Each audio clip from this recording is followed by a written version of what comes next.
Friends, आज हम read करने जा रहे हैं क्लास 10th की द बॉल पोएम।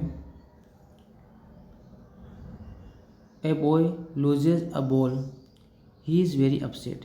एक लड़का है जो अपनी बॉल को खो देता है और वो बहुत अपसेट है। बच्चों को अक्सर, ख़ास तौर पर लड़कों को, अपनी बॉल बहुत प्रिय होती है और उसके खो जाने पर वो अपसेट हो जाते हैं। A ball doesn't cost much.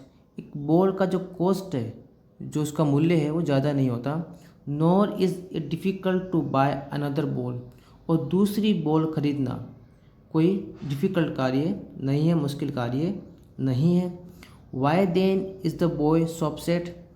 ये लड़का फिर अपसेट क्यों है, इतना दुखी क्यों है एक बॉल के लिए। Read the poem. चलो पोएम को रीड करते हैं to see what the poet thinks has been lost. Poet के हिसाब से उस बच्चे ने क्या खो दिया है वो हम पता करने की कोशिश करते हैं। And what the boy has to learn from the experience of losing something.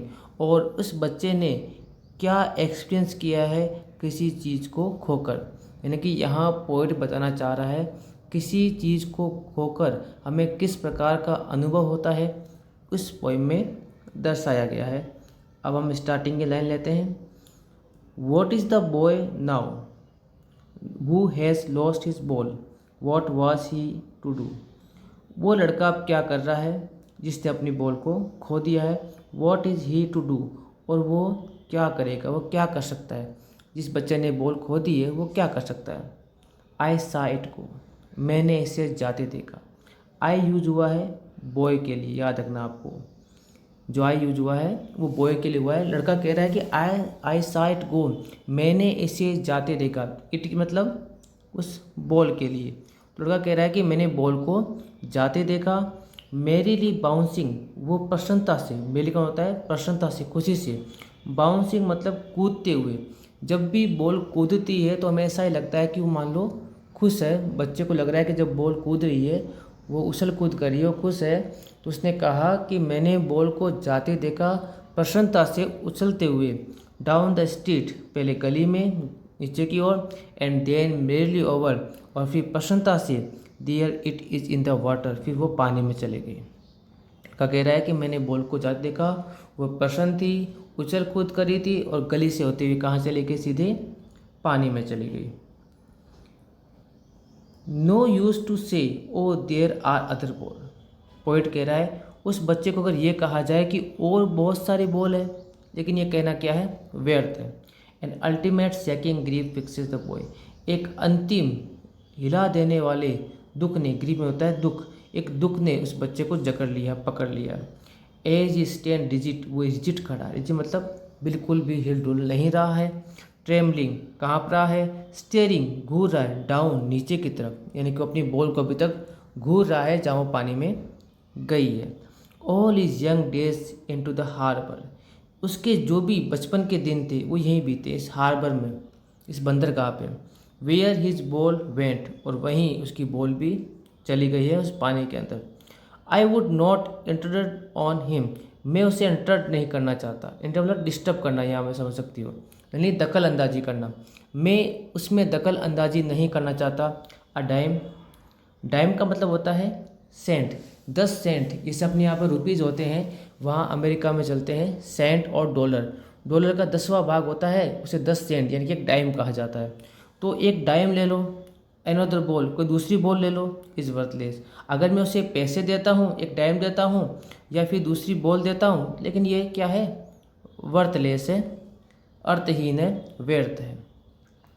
Now he senses first responsibility. अब वो बच्चा, ही भी यहाँ किया गया है बच्चे के लिए, लड़के के लिए, वो फील करेगा अपनी पहली रेस्पॉन्सिबिलिटी, अपनी पहली जिम्मेदारी। किस जिम्मेदारी का बताया गया यहाँ पे, in the world of possession. ये जो वर्ड है वो पोजीशन का है, यानी कि अधिकार जताने का है, सम अधिकार जताते हैं। पीपल विल टेक बॉल, लोग बॉल को लेते हैं। Ball will be lost always, और बॉल अक्सर खो जाती है, यानी कि हमें अक्सर चीज़ें मिलती है लेकिन वो चीज़ें अक्सर खो जाती है। कुछ रिश्ते आते हैं लेकिन रिश्ते खो जाते हैं। लिटिल बॉय, वो छोटा बच्चा। And no one buys a ball back, और वो बॉल कोई भी दोबारा नहीं खरीद सकता। यानी कि जो चीज़ें होती है, फीलिंग्स होती है, यहाँ पर बॉल को फीलिंग से दर्शाया गया है कि जो फीलिंग आती है किसी वस्तु के लिए, किसी व्यक्ति के लिए वो दोबारा नहीं आ सकती। कोई और व्यक्ति, कोई और वस्तु हमें मिल सकती है, लेकिन वैसी ही फीलिंग आना पॉसिबल नहीं है। इसीलिए कहा गया है कि no one buys a ball back, कोई भी दोबारा उस बॉल को नहीं खरीद सकता। मनी इज़ एक्सटर्नल, जो पैसा है वो बाहरी चीज़ है, भौतिक वस्तु है। पैसे से आप वस्तु खरीद सकते हो लेकिन फीलिंग को नहीं खरीद सकते। ही इज़ लर्निंग, वह सीख रहा है। कौन सीख रहा है? लड़का। वेल बिहाइंड इज डिस्प्रेड आई, उसकी जो नम आंखें, दुखी आंखें हैं।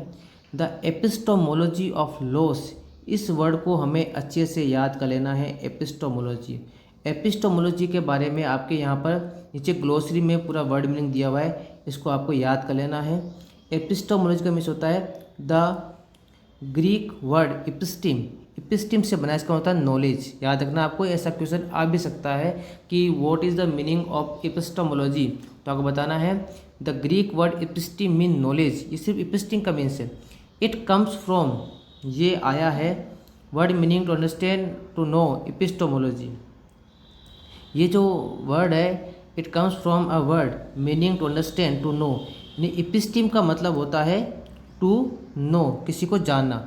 और epistemology is the study of nature of knowledge itself, किसी भी चीज़ का नेचर जानना, उसका ज्ञान प्राप्त करना, इटसेल्फ, स्वयं ही। यानी हम स्वयं किसी चीज़ के बारे में अनुभव करके ज्ञान को प्राप्त करते हैं, उसे कहा जाता है epistemology.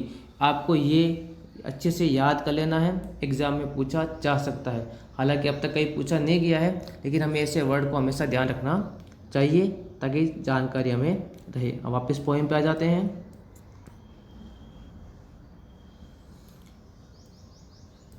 The epistemology of loss, वो लॉस के बारे में आत्मज्ञान कर रहा है। हम कह सकते हैं कि एक तरह से आत्मज्ञान। हाउ टू स्टैंड अप, किस तरह खड़ा होना है।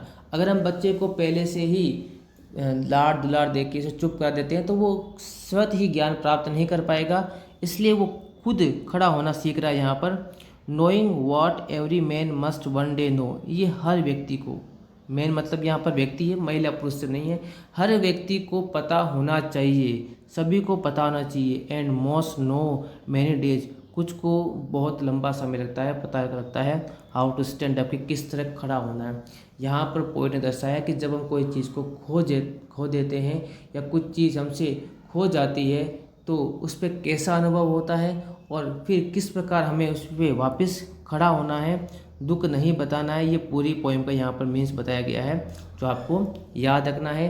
एपिस्टोमोलॉजी ऑफ लॉस बताया गया है। बच्चा सीख रहा है, क्या सीख रहा है? नेचर ऑफ लॉस, ये पूरी पोएम का मीन्स है, याद रखना है। नेचर ऑफ लॉस, बच्चा लॉस का जो नेचर है, उसकी जो प्रकृति है, उसको सीख रहा है, आपको ये ध्यान रखना है।